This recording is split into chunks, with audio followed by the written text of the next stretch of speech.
Hello, welcome to Global Entrepreneurship Week Alumni Day. I'm Julie Lafford. I'm the Executive Director for Alumni Engagement at York University. Thanks for joining us today for our My Startup Story, 3 Young Alumni Perspectives, which is featuring 3 of York's top 30 changemakers under 30.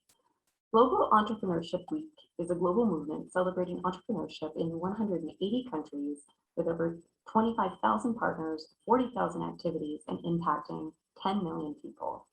This week, York University's YSpace, in partnership with Alumni Engagement, will host a series of events for faculty, staff, students, alumni, and community members to celebrate the week. You can find out more information on our website, which will appear in the chat now. Before we begin, I would like to start with York's land acknowledgement. As this event is virtual and we're not all gathered in the same space, I recognize that the following land acknowledgement might not be for the land that you're currently on. And if that's the case, please take the responsibility to acknowledge the traditional territory you're on and the current treaty holders. The website native-land.ca is a good resource for this. As a member of the York University community, I recognize that many Indigenous nations have long-standing relationships with the territories upon which York University campuses are located that precede the establishment of York University. York acknowledges its presence on the traditional territory of many Indigenous nations. The area known as Takaronto has been caretaken by the Anishinaabe Nation, the Haudenosaunee Confederacy, and the Huron-Wendat. It's now home to many First Nation, Inuit, and Métis communities. We acknowledge the current treaty holders, the Mississaugas of the Credit First Nation. This territory is subject of the Dish with One Spoon Wampum Belt Covenant, an agreement to peaceably share and care for the Great Lakes region. I want to share some exciting news with all of you. Many of you may have heard of the Bryden Alumni Awards, which is York's premier alumni event over the last 20 years. In 2020, we paused the ceremony to reflect on 20 years of incredible success and tradition, and this year we're pleased to present the reimagined 2021 York U Alumni Awards. We'll be celebrating with a virtual award show on November 18th at 7 p.m. Eastern Time. Along with the 4 incredible alumni award recipients, we have an amazing lineup of talent, including 4-time Juno nominee and York graduate student Sarah Slee, and alumna and comedian Hudu Hershey, who was selected as the new face of comedy at the Canada Just for Laughs Festival in Montreal. All of them will be joined by President Lenton on the virtual stage, and there will be an opportunity for networking immediately after the show. You're all invited to join us, and we can guarantee an entertaining evening celebrating the pride of York's alumni, students, and friends like yourselves. Tickets are complimentary, but registration is required. And to learn more, you can visit yorku.ca/go/alumni awards, which is also appearing in the chat right now. If you need help with this Zoom webinar at any time, feel free to click on the Q&A button at the bottom of your screen and enter your question. Our team is ready behind the scenes to help you. The same button can be used to submit questions for our guests this afternoon, to answer during the Q&A period following their presentation. And for those of you watching live on Facebook, you're welcome to submit any questions or comments through the comments section there, and the team will send them my way. Please do note that all your questions and comments are visible to the panelists and staff working behind the scenes, and we ask that you keep your comments relevant and respectful. So without further ado, I'm really excited to welcome our 3 alumni this afternoon, Giancarlo Sessa, Anisha Gupta, and Shant Joshi. So please turn on your cameras, and as I call your name, please introduce yourself, your company, your program of study at York, and your graduation, and your fondest memory of York too. Love to hear about. So first up, Giancarlo. Hey everyone, my name is Giancarlo Sessa. It's a pleasure to be here. I'm the CFO at Blade Filters. I graduated from the BBA program at the Schuler School of Business at York in 2019. I think one of my fondest, there's a lot of memories at York, but one of my fondest memories would have to be Schulich Startup Night. which we participated in. I think it was 2018, if I remember correctly, but it's definitely one of my fondest memories. Awesome. Thanks, Giancarlo. Looking forward to hearing more about Blade Fairs. Next up, Manisha. Hey everyone, I'm Anisha Gupta. You can contact me on my website, manishagupta.com, Instagram, or on Twitter. I'm a lawyer and I work at TD Bank. All of the views I expressed today are my own. I practice intellectual property and technology law, and I'm the founder of Mindful Lawyer Canada, which is a health technology startup that connects people over peer-to-peer networking when it comes to meditation, yoga, wellness, and joy. And I'm here today. I'm really excited to be speaking with all of you. And finally, my best memory at York when I was studying there as a law student at Osgoode Hall Law School was definitely going to the Tate McKenzie Center and just, working out and meeting with my peers and having that de-stressor away from the rest of the campus. That's excellent. Thanks, Manisha. And last but not least, Shant. It's Shant. Thanks, Julie. No worries. Hey, I'm Shant Joshi, pronounce he, him. I'm president of Faye Pictures. We are an LA and Toronto-based movie and film production company with a mandate to engage audiences with stories rooted in the perspectives of the other, so primarily focusing on queer and trans BIPOC stories. So I graduated York in 2017 with a BFA in film production with honors. And a good memory, I think, just, as a film student, a lot of endless nights in the edit suites at the CFT. It really became a real, incubator for some really great talent at the film production program. Thanks, Sean. So let's get into our discussion for today. I'm going to kick things off by asking each of you to share with the audience what your company does and who your customers are. And then I have some other discussion questions for us too. So Sean, why don't you begin? You gave us a little intro. Sure, yeah. Like I said, we primarily focus on film and television.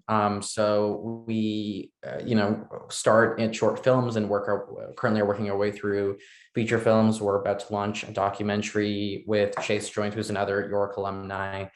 Ideally in the next couple months, we'll see. We're waiting on some festivals like Sundance and Berlin. We also do television shows, and who our customers are basically range, our end user is audiences, people who watch movies, people who watch TV shows, and then the middle people are Netflix, Amazon, the streamers, the distributors, Mongrel, our financiers, Telefilm Canada, Ontario Creates. So we work with a lot of sales agencies, distributors, financiers, investors, etc. Great, thank you for that. Giancarlo, can I ask you to answer the question now? Yeah, for sure. So what we do at Blade Filters is we specialize in creating clean air environments for all types of organizations. So when we started out, our client base was primarily doing odor control in the cannabis space. And then as the years went on, we started expanding. So our clients to date include a lot of government work. So we work with the Ontario government. We are pretty much working with almost all the school boards, Metrolinx, OPP, CBRE, just a bunch of different organizations. Excellent, thank you. And Manisha. Sounds good. So Mindful Lawyer works with any suite of individuals, groups, or organizations. So we have events that cater to one-on-one workshops, to couple sessions, to inviting us for a lunch and learn or an appreciation event at your organization. And then we do talks for up to thousands of employees. The kinds of services we offer really are tailored based on our offering of 14 packages. So we have 14 different types of workshops. They're all interactive, and the golden thread in each workshop is you learn different breathing techniques. You learn how to obtain instant calm. We meditate together. We introduce you to different meditation concepts. And so the ideal person who's seeking Mindful Lawyer is looking to transform the concept of well-being in their organization as something that's a self-sufficient tool, and allowing you to have a fully accessible 24/7 community available to you when it comes to mental health. And so the basic premise of Mindful Lawyer is to really make mental health a conversation and a community where people come together to practice and seek well-being. And so right now we cater to educational institutions like universities and colleges. We do sessions for high school students. We do the lunch and learns for different organizations. And then we have a set of clients, mainly lawyers, who engage us for a one-on-one session. So it's really for the legal profession, but we've since expanded to frontline workers and healthcare workers in the pandemic. And we also cater to high school students and pre-law students as well. That's great, Manisha. It's so wonderful to see so many institutions and corporations taking mindfulness and wellness so seriously, and the pandemic's been beneficial for that, although it's hard to say anything's been good about the pandemic. So my next question is, where did your idea for your startup come from? And Manisha, I will start with you. Sounds good. So, they say necessity is the mother of all invention. And I know for me, I was working for a few years on Bay Street. I was working very long hours. And I think the common or recurring motif in my life is, as soon as work gets hard or tough, the first thing out the door is my health. So if I have a doctor's appointment or a counseling appointment or a nail appointment, I'll be the first to cancel that and, close that deal or support my team. And that was something I constantly struggled with. Why should I make that 30-minute commute to go see the doctor? I would really set it aside. And I found it difficult, at least in a corporate environment, to discuss mental health. It was really something that wasn't a part of the culture and the fabric I felt. And I was constantly looking for that support in my profession. So what I did is I created Mindful Lawyer as something that I hoped and needed. I wanted a sense of community. I wanted to be able to reach out to my peers and colleagues and say, hey, let's meditate for 30 minutes on our lunch break. So I created a gap that I saw in mental health when it came to corporate environments. I felt that the way mental health was spoken about on a daily level was something that was broken in the system. And I was looking to really make an impact and change the conversation. So that's really how Mindful Lawyer got started. And it seemed to really evolve and pick up in the pandemic as people saw that they need connections more than ever, circles of community and circles of support and communication more than ever. So more and more people started joining Mindful Lawyer Canada. Thank you. Now, Shant, what about you? Where did your idea come from? Well, when I first went to film school, I wanted to be a director, and I just started looking at everybody else and was like, oh, actually, everyone here is better than me at this, so not for me. But I did find a forte in producing, in really organizing and putting things together and packaging projects. And so that, first manifested in the form of like producing productions and getting productions off the ground. And in my third year, I somehow had finagled my way into working with one of my professors, Ingrid Benninger, on her 6th feature film as a production manager on her film. And so, so I started working in that and understanding her own production company, Punk Films, and how she operated. And so that sort of inspired me to start thinking about, okay, what am I going to do as a producer? Do I, go work for another company, a production company, and work as a producer there, or do I start my own thing? When I made the decision to move to Los Angeles, Ingrid had taken me aside and she said, you're going to get all these people who want to take you in a million different directions. People they're going to want you to make Marvel movies, or they're going to want you to make horror movies or whatever, and whatever you want to do is great. But make sure before you go to make a decision on what you want to do with your career, And so, when I sort of came to that conclusion that I really wanted to focus on creating, stories by, from, and for queer and trans BIPOC people, I realized that there's really no other production company that was doing that was focusing specifically on that. There were, social justice oriented production companies like Participant Media, but it wasn't specific. And so when I moved to LA, I incorporated Fay Pictures in California, just as an idea of just like, this is what I want to do. And I didn't know what that was going to become, but I was just like, it was, for me, incorporating was active intention of saying like, okay, I want to do this. And now there is a corporation that's sitting there that's designed to do this.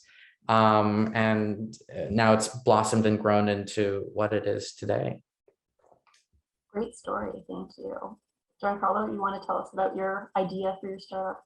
Sure. Yeah. So it's kind of a funny story. So we started Blade Filters. There were three of us that started it, myself, Aiden, and Joe.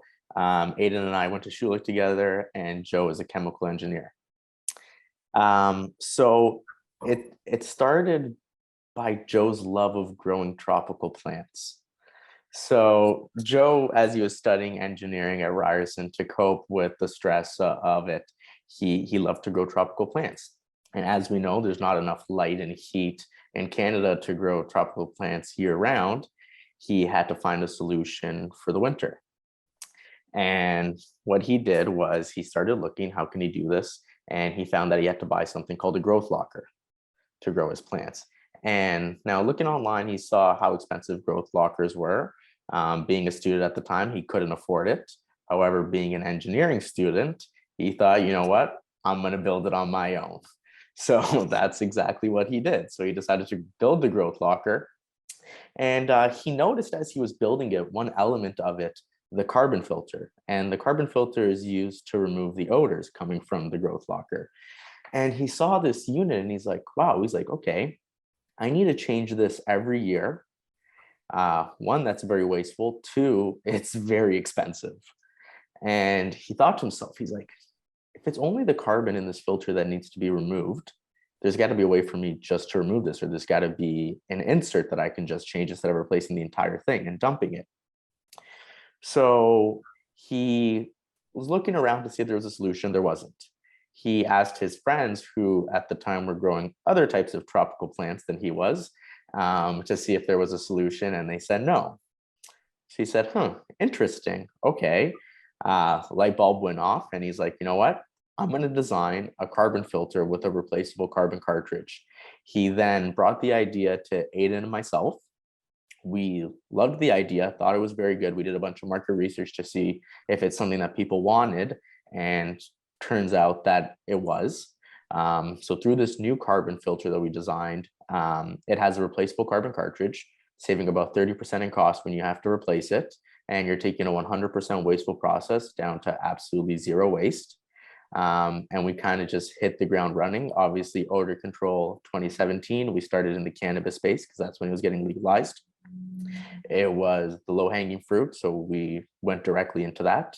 And as the years have gone on now, we've always had the mentality of finding different opportunities and helping solve problems. And as it's gone on, we've developed new technology.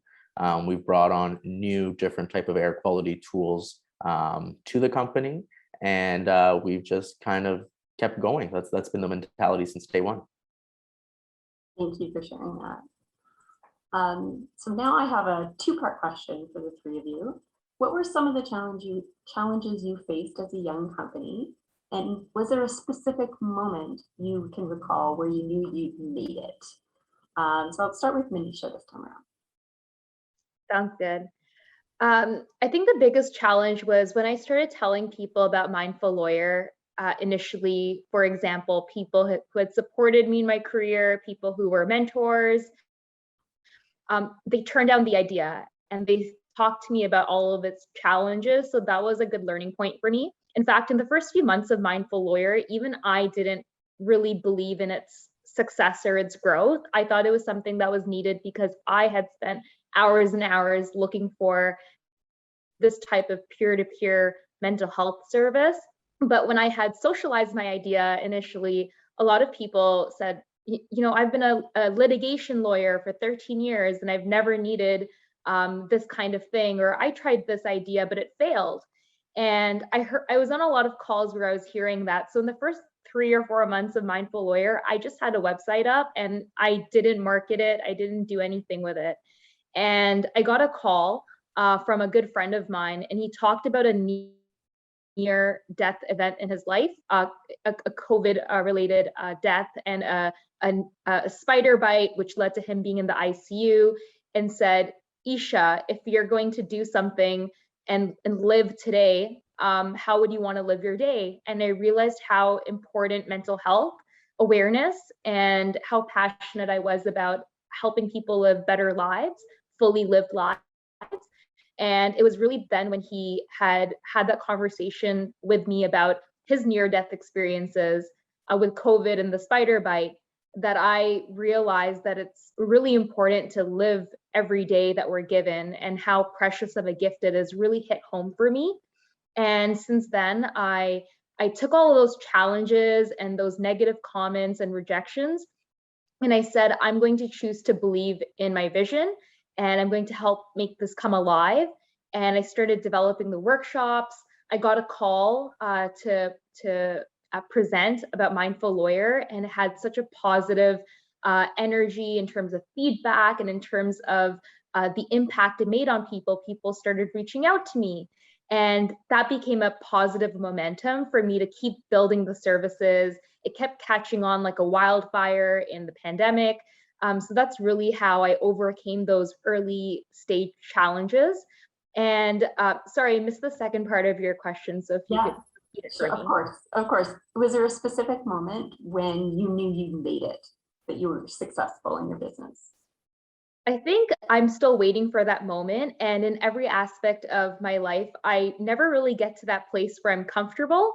I'm constantly trying to go over the comfort zone, or doing things outside of my comfort zone. For example, Mindful Lawyer Canada was initially developed for just lawyers. And I thought, can we make this all inclusive and make it for staff, for undergrad students, for frontline workers, for healthcare workers? So we're constantly evolving the product and services for other people. I think that I've had some really great moments with Mindful Lawyer. And I think some of those moments have been, not really spending that much on marketing, and having people, managing partners of law firms, people I used to work for, reach out to me and say, hey, can you bring Mindful Lawyer to my organization? And so I think having that recognition and having that awareness of my organization in the community has been a nice pat on the back, in terms of feeling like I made it, being accepted in my own community, and then expanding to other communities. Thank you. Sean, would you like to take a crack at some of the challenges you faced as a young company? When you succeeded it? No, totally. I mean, definitely young experience is a major component in, any buyer's decision to finance or invest or buy your movie or your TV show, right? Because it's a big risk. Like the budgets, are anywhere from like $1 million to $10 million, and so it's like that's a lot of money that you're expensing, and so you have to prove that, A, like you can get it done at a good quality, and B, that there's an audience for this as well. I think that's a critical thing, I think very early on, I was able to prove that I could create high quality content, at a substantial budget, or a decent enough budget, adequate budget. But the key thing was, a lot of the response I was getting was, is there a market for this? A lot of LGBTQ films or cinema, or films or TV shows around, with Black leads or Indigenous leads, or people of color leads. It's like, is there really a market for this? There was a lot of doubt, I think. And when I started the company in 2017, obviously, like, things have shifted monumentally. I mean, Netflix has really brought in and ushered in a new age, just as the other streamers have as well. Hulu's really progressive on that matter. And then, the audience, I guess, is something that sort of is not only untapped, but also like under realized. I think there's a lot of systemic barriers that exist when you're trying to understand and like analyze that audience, because I mean, one thing that was really clear to me, or not clear to me, but just sort of like dawned upon me this past year was Nielsen ratings. I'm not sure if you're familiar, but Nielsen ratings are something where, when you watch a TV show, certain X number of households have watched it, and it's based around a sample size of people who have these Nielsen boxes that are connected to their cable. Well, firstly, that's an outdated model because a lot of people are streaming these days and are cable cutters, and that's growing more and more. But secondly, that those Nielsen boxes are focused around middle-class households. And so are those households primarily white? Answer is yes. And they're primarily middle class. And so, you have a heavy share of indigenous households which have never seen a Nielsen box in their life, or even Black households for that matter. And so things are shifting in the States and in Canada as well. But that's been a big sort of like, there's no data on this. And there was a recent study that was made, actually, I think earlier this year, that Hollywood's been losing some $10 billion a year because they haven't been financing films with Black leads. So there starts to come that data, and you start to, shed those doubts and those misconceptions about audience.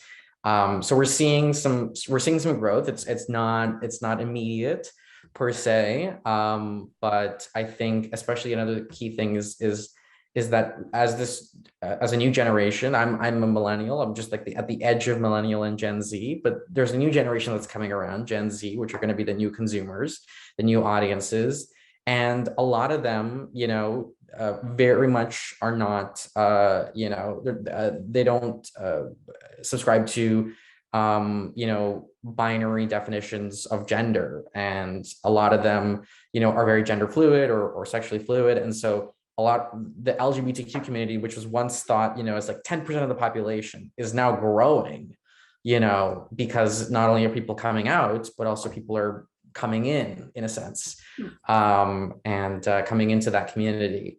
And so, yeah, I think we're going to see some interesting changes, but those challenges are still pretty present amongst the establishment. And then in terms of a point where I thought I made it, I don't know if I've made it. I don't think I'll ever come at a point where I think I've made it. There definitely have been checkpoints, like 30 under 30. Or getting my first spread on Variety or Hollywood Reporter or Deadline. It's like, okay, these are things where it's like, okay, I'm being legitimized in a sense. But yeah, I mean, there are still checkpoints and milestones that I still need to hit, that I would like to hit in the future. And so I don't know, like I would never say I've made it, because I think made it feels like there's an end point, and this is such an ongoing thing, and I've got so many years ahead of me, ideally, but yeah, there have been many milestones where I've been like, oh, okay, I've hit this hurdle, now I've got 10 other hurdles to go over. Well, we'll check in with you when you win your first Oscar, okay? All right. And Giancarlo, what are some of the challenges you faced? Yeah. So I think the first challenge was getting into a manufacturing company. And the second challenge to that is starting a manufacturing company while we're in third year of university. So the combination between the two, if you were to look at it, the odds aren't very high. But so it's kind of funny. Now, we've always kind of had that challenge of being young, entering into these industries where there's companies that have been running and set up for more years than we've even been alive. So there's always challenges with that, but you know what? It's also beneficial to us. And that's kind of the side and kind of how we like to look at it. Now, on the side of the cost for manufacturing, which is definitely the initial challenge that we faced. And it is also coupled with being young when speaking to customers, being young when speaking to suppliers. We kind of had the same mentality on how we approached it. So yes, we are young, it's a given, but in those instances, we've always had drive. We've always been able to portray our vision to whoever we're speaking with. We've done our research. We know exactly what we're talking about, and we can hold a conversation with you about our area of expertise. And that, I believe, is what has gotten us so far. Now, on the initial side of the cost to manufacturing, we're lucky enough to have a group of advisors and investors behind us who, and I'm sorry if there's some noise in the background here, we're having some work done. We're lucky enough to have a group of great advisors and investors behind us who believed in our vision since the beginning and have been able to support us and provide us not only with capital, but with their experience. So we use all our advisors and all our investors to speak with them and learn from the mistakes that they've made, so that way we don't make it, see where they've had success and what they've done to mimic in our endeavors, because we know that we don't have that behind us, and we're willing to learn, and we want to learn from those people who believe in our vision, who can support us to do the same. Now, dealing with the side of being young from our customers and our suppliers, we, for example, have gone into a meeting. We actually flew to Vancouver to meet with a distributor, and they straight up told us, you guys walked into the room, saw how young you were, and you know what? He told us this. He's like, I didn't really think too much of it. He's like, I wasn't really excited at that point. He's like, and then you guys opened your mouths. We started talking, and by the end of the meeting, I was in and I'm on board 100%. And word for word, that's what it is. And I try to tell that to many different people that are younger than me or the same age. Just use it as an advantage. You have a lot more drive than a lot of different people and a lot of older people as well. And use that to your advantage and be able to portray your vision, do your research, know what you're talking about. And that will take you very far. Now, on the other side of this, now on where or when I believe I made it, same thing as what everybody else said. There's always that need and that want to go further. It's actually funny because I had the conversation yesterday with our marketing team when they were talking about their website and asking if I'm happy with it and if it's complete. And the way I look at that is the same way I look at this. You're one step further, but you know what? You're never going to be completely happy with it. There's always ways where you can improve. But on the side of when I believe I made it, I mean, it's always great. And we always try to have small goals. And we look at that and we celebrate those small goals as a team together with everyone. I mean, one of the goals for the longest time for us was to have an office space. It went from having no office, working in the basement, to part of YSpace, to having our own 2,500 square foot office, which we were super ecstatic to have. And now we're in a 30,000 square foot facility. So it's kind of those little goals throughout the process. I mean, we always like to kind of, and I do it with my partners all the time here. We take the step back, because obviously with the day-to-day hustle as an entrepreneur, you're always putting out fires and you're always dealing with what's going on.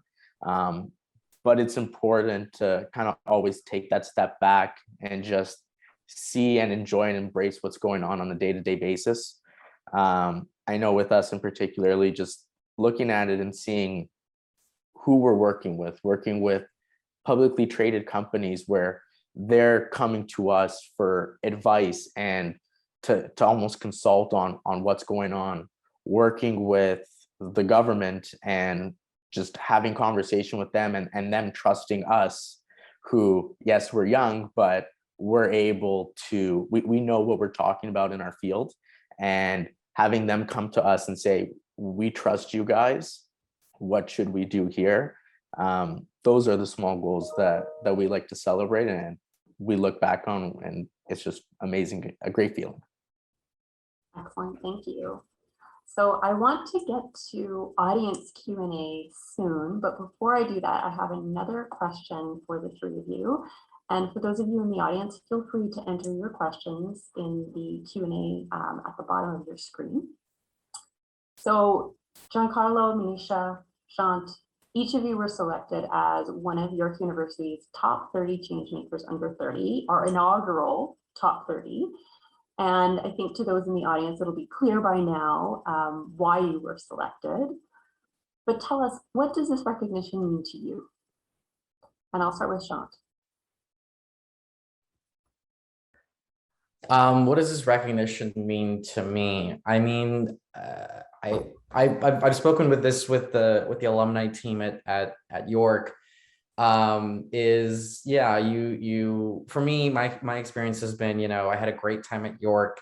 I made a lot of connections, made a lot of friends. Kept a lot of connections with some professors that are lasting till today. But when it comes to my relationship with the alumni part of the university, the whole, and I think about like my dad, who's like a graduate of he got his MBA at Western Ivy program, and like all these sort of this illustrious sort of alumni thing, or even in America, alumni is such a big part of life and everything here. Everyone's got their stickers of I'm this parent, and I'm all that kind of stuff. But yeah, I really I honestly felt like I was like, okay, that was one chapter of my life, and that is done. And I didn't really imagine I would have an ongoing relationship with the university after I graduated. So I think it really started when last year when York University decided, or the Department of Cinema and Media Arts decided to start their action plan to address anti-Black racism, where I was then sort of folded back into that world and started to speak up on it, and as an alumni, and speak to my experiences and helping my Black and Brown allies who went to school with me. That sort of trickled into that invitation for the 30 Under 30, and to see that recognition from my school, and to come. I think it's a full circle moment, really, of just like, yes, this is where I'm at today is because of my time at York University and my experiences moving forward. But it's always great to come back and give back, and then also help usher in the next generation of change makers at York. Awesome, thank you. Giancarlo? Yeah, I mean, it's definitely, it was an honor to be chosen, especially as part of the inaugural group for the top 30 Under 30 at York. Very honored to have been chosen. Now, what it means to me is, in particular, it makes me know that I'm on the right path for what we're doing. It's never really been about making money. It's always been about trying to help out, whether it's changing a carbon filter from being 100% waste to zero waste, a little thing like that, or just trying to provide clean air for back to school, back to work. That's what's been the motive behind everything that we're doing. And just seeing that it's being recognized by others, and seeing that what we're doing is making a difference. It gives me motivation. I know it gives our team motivation to keep going and to keep striving for new heights. Thank you. Manisha? Yes, long before I became a lawyer and practiced intellectual property and technology law, I had been advocating for diversity and inclusion and mental health within campus life and as a student. So it feels like I've came full circle. And I think the top 30 Under 30 recognition really celebrates all of the people in my life, including those at York University and at University of Toronto that had really supported me and sponsored me during my career. There's a quote that no man is an island unto himself. And I think a lot of my work has been due to the support of family, friends, people at York University, everyone I came across who helped build this dream and helped it come to fruition for me. And so when I received the honor, I felt very thankful for all of the people I had met and the experiences I had at York University and as a law student, and the kinds of gaps, pain points, and learnings I had through my courses that taught me how to learn about design thinking, iterations, legal tech design, and all of that. So I think that having this achievement really was a domino effect for me, and it really connected the dots for what worked for me in student life and what works for me as a lawyer. And it was just really an honor from that sense to have my own community recognize me for that. That's great. Thank you, all three of you, for sharing your answers to that one. I know for us at York, it was just a real pleasure to be able to recognize the work of some of our young alumni, and we're in the process of getting nominations for the 2021 group, and I'm super excited to see what they've got in store for us. So now I'm going to skip to audience questions, and I have one for you, Manisha, from Brian. How are you able to work at TD as a lawyer as well as do your work with Mindful Lawyer? That's a great question. I feel like I've been getting that work-life balance question my whole life. I think I have a strong focus and prioritization on time management. And I work at an organization where I'm able to bring my full self to work. And working at TD and also running Mindful Lawyer and having a culture of acceptance is really a win, not only for me, but also for inclusion and mental health. And I love doing Mindful Lawyer on the side. So my first priority is, my obligations as a lawyer and working at the bank. But at the same time, I'm able to carve out some time in my day for what I'm really passionate about, which is mental health. And I'm grateful to be a part of an organization which really promotes and celebrates and values the kind of work I'm doing. So that's how I'm able to do both from a time management perspective. I find that throughout my career, I've kind of dropped my hobbies or parked my hobbies to go through motions or monkey bar from one phase of my life to the other, thinking about where I want to be in the next year. And what's really worked for me is I've started to recoil and come back to my passions and my hobbies and the things I've been passionate about for a very long time. And after I reintroduced that actually re-energized me towards my work, my personal life, and my professional life. So I strongly recommend for the students and the alumni and the faculty that are attending today, whatever it is you feel deeply connected to and passionate about, try to incorporate it into your day or into your week. It might just make everything else so much better. Thank you, great advice. Speaking of advice, my next question is from Paula for all three of you. And Paula asks, what advice would you give to your younger self knowing what you know now, either personal, professional, educational, or any of the above? Giancarlo, let's start with you this time. Sure. Yeah, no, it's a great question. One piece of advice I would definitely give to my younger self and to anybody younger as well is don't be afraid of failure. Go for it. Whatever you're trying to do, just get started. I would say embrace failure in different experiences. It's fine to fail, and it's part of life, and that's where the best learning comes out of. As long as you're taking what you've done and changing it for your future endeavors, that is the best type of learning that you'll ever have and you'll ever experience. You never see anyone really succeed on the first go and really pretty much anything that they do. They're always tweaking things and always learning from their mistakes. So I think that's one of the best things to do. If you don't try and you don't fail, you'll never succeed and you'll never move forward. So whatever you're doing, just get started, go for it. I know on a bunch of different things that we're doing, we try to sometimes drag our feet and it takes longer to start whatever you're doing, but just do it, get it done, and you'll thank yourself later. Sean? you want to take it? Yeah, it actually this sort of speaks a little bit to the whole like 30 under 30 thing, which is like, it's okay to be patient. Like it's okay. Like a good example is I tried I sought funding for a feature film that I was producing. I put in my first funding application to Telefilm Canada in 2019, and I didn't get it.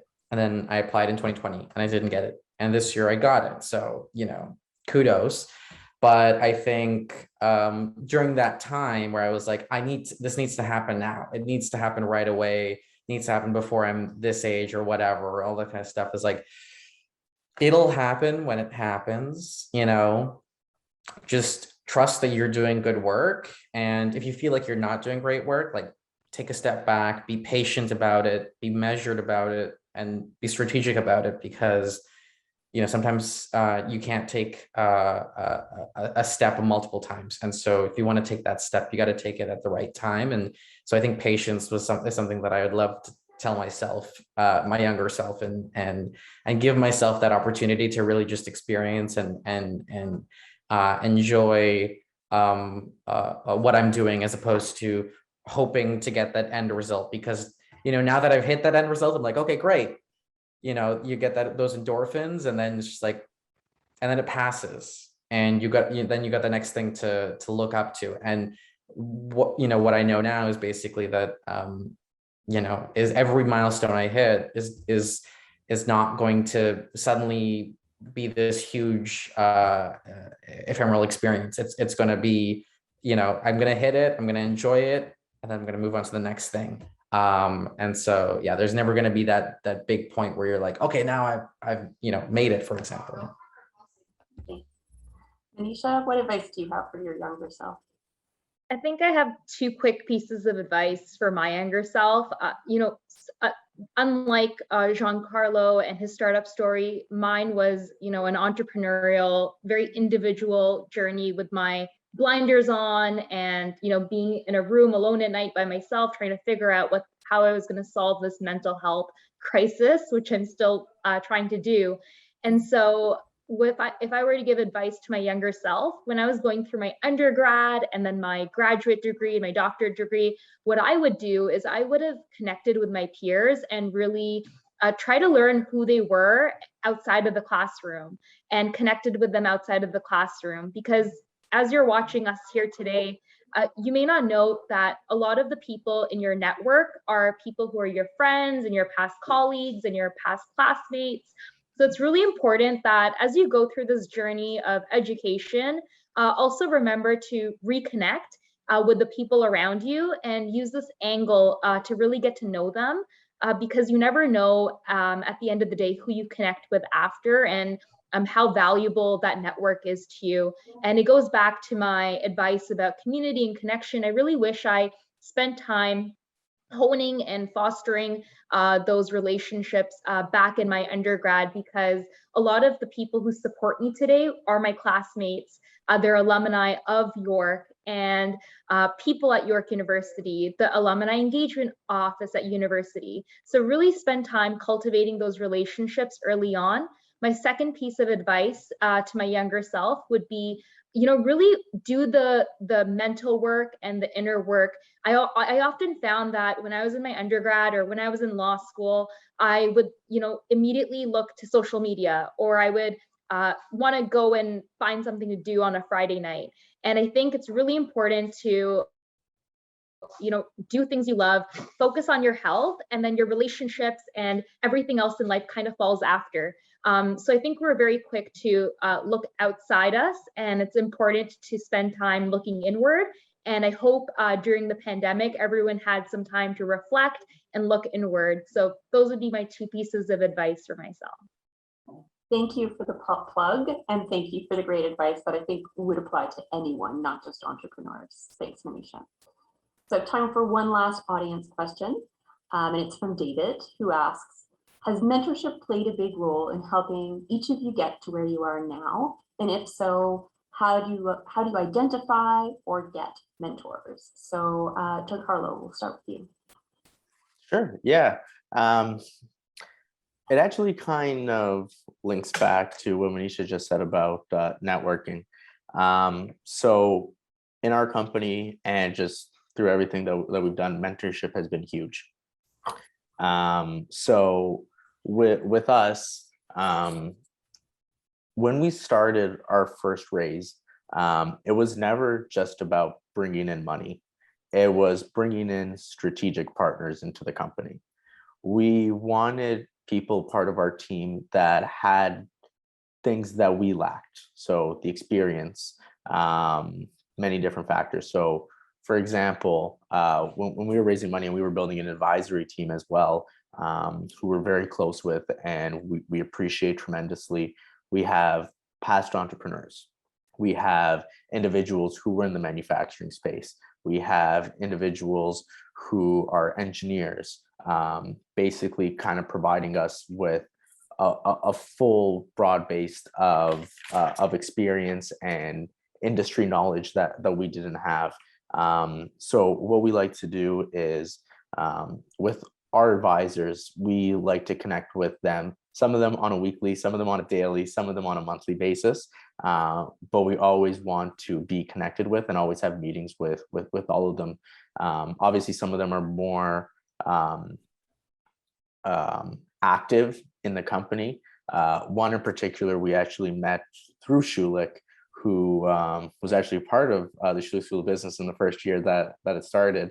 And he, I actually think he might be part of this because I was looking at the thing, Ron Seiden. Yeah, so Ron, he's actually even part of the call right now and part of here.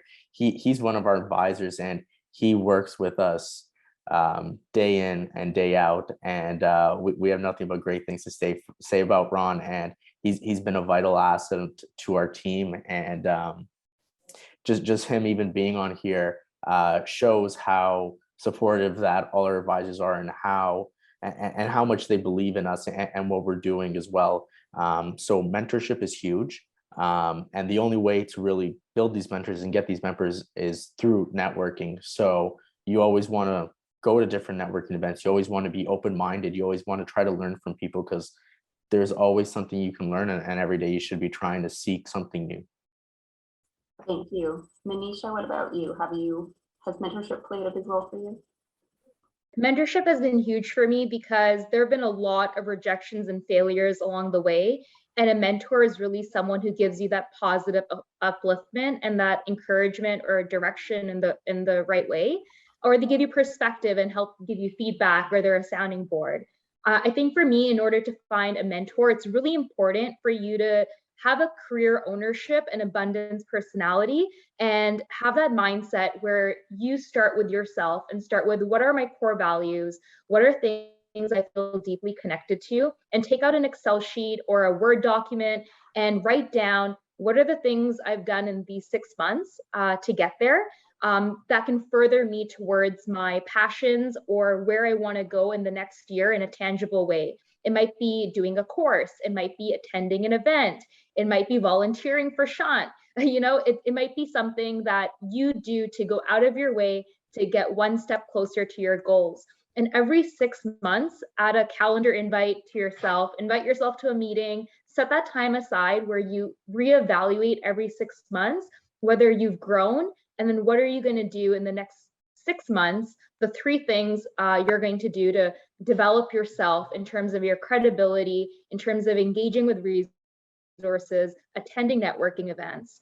My second piece of advice, other than taking career ownership and having a development plan for your career or where you're headed, is to not only focus on finding one mentor or the myth of finding a mentor in your industry. In fact, I think my best mentors are my parents. They're not lawyers, and they just have these amazing gems of advice or wisdom for me. So I think it's important to develop an entourage of mentors. They may be in your industry, they may be outside of your industry, they may be a peer, they may be someone who is, from a different vantage point, 20, 30 years out. You never know who you're going to organically connect with and how positive, uplifting, and resourceful that relationship may be. My third piece of advice is a mentorship relationship is a give and take, and a scarcity can really create value. And what I mean by that is a lot of people go to a mentor and they have their list of questions ready. They say thank you. They send that thank you email.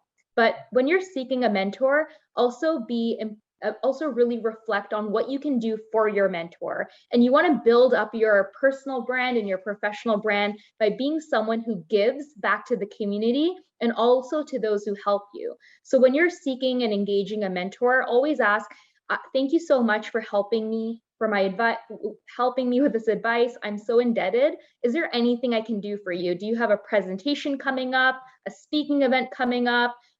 Is there anything I can do to make your life easier? And even though a lot of the times you're going to hear no, but thank you, that person is really appreciative and they may go the extra mile for you. So those are my 3 pieces of advice. Career ownership, take control. Second, develop an entourage, seek different perspectives, and know who you organically connect with, not just for the sake of someone you aspire to be. And my 3rd piece of advice is really to be a giver and to give to others in addition to getting advice. Thank you.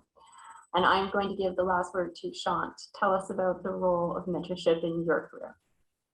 Thank you. So yeah, I had 2 real strong mentors that came out of York University with me. One was Ingrid Veninger, who I worked with on her feature film Porcupine Lake, and the other one was John Grayson, who's this amazing, just wise filmmaker. And both of them were very instrumental into my career trajectory, into moving to Los Angeles and then coming back to Canada and setting up my production company, both out of Toronto and LA. But I would definitely second Manisha's point about not seeking out that one singular mentor because, I just think that like there's so much facets of life, and a lot of the mentors, they may be really strong in one thing, but may not be strong in another thing. And so if you can, I don't want to say like collect like Pokemon, but like, bring together a network of mentors that can inform different aspects of your business, different aspects of your career, different aspects of your life.